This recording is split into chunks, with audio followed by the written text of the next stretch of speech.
Indiana seems far from the dry deserts of the Middle East, but when it comes to energy, the United States is considered the Saudi Arabia of coal, and this plant in West Terre Haute is taking advantage of that in a cleaner way.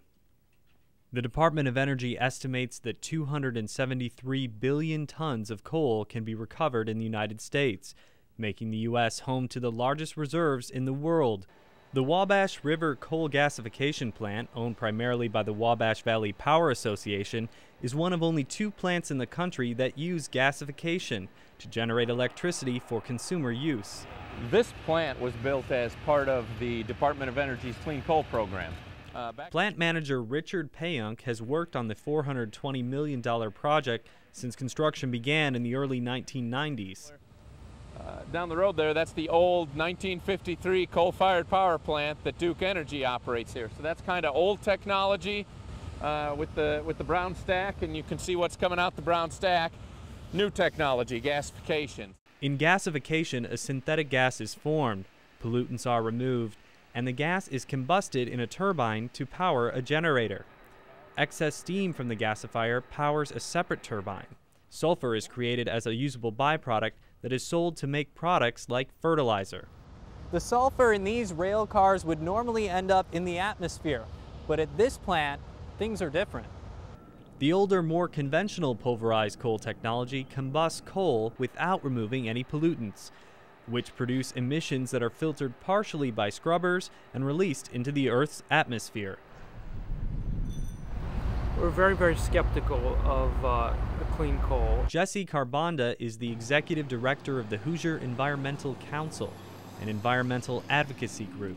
First of all, it is a misnomer to call clean coal because of the impacts that it has on the environment through mining and because of the significant and profound impacts it has on the climate. Obviously, it's encouraging that there is a plant in our state and in this country that is a step above your average pulverized coal plant in terms of emission of various concerning air pollutants. But number one, that gasification technology is rather outdated. I mean, that plant was built several years ago. What do you have to say to the critics who say there's no such thing as clean coal? I think my main message to them would be, well, there is clean coal. Now, I think some of the critics, in fairness, are looking at the fact that, well, to get coal, you have to mine coal, and mining coal may be dirty, or you can't completely remove CO2.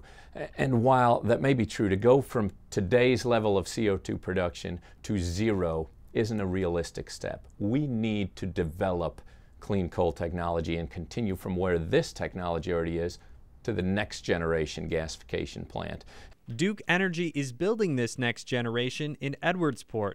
It will dwarf the West Terre Haute facility, making it the largest coal gasification power plant in the world. The problem with a plant like Edwardsport is that there is no hard commitment to sequester any of the carbon dioxide that gets emitted from that plant. What is carbon sequestration? You compress it, you transport it, and inject it underground. And no coal plant in Indiana currently takes those steps. Though the process of gasification does separate CO2, neither the planned Edwardsport nor the existing West Terre Haute plant capture or sequester those emissions. While there is progress being made on all the different facets of carbon capture and sequestration technology, there are still significant technical and economic risks of pursuing it. What does this mean for the consumers? Are they going to see a benefit from this technology in their wallet? Well, and that's a very good question, because clean energy is going to cost more. It's certainly a higher price to remove sulfur, to remove carbon dioxide, to produce a clean energy than a conventional coal-fired plant, which may just allow those to go up the stack and into our atmosphere. And so the consumer has to ask, am I willing to pay a little bit more for a cleaner environment? And that's always the difficulty. America is entering a very different new energy scenario in the coming years. You have the president and the congressional leadership that are committed to passing federal carbon regulations in the next year.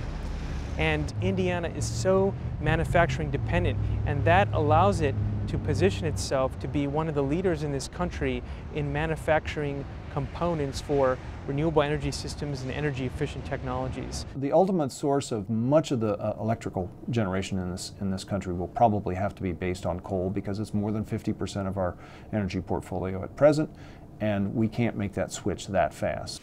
For the weekly special, I'm Kyle Mitchell.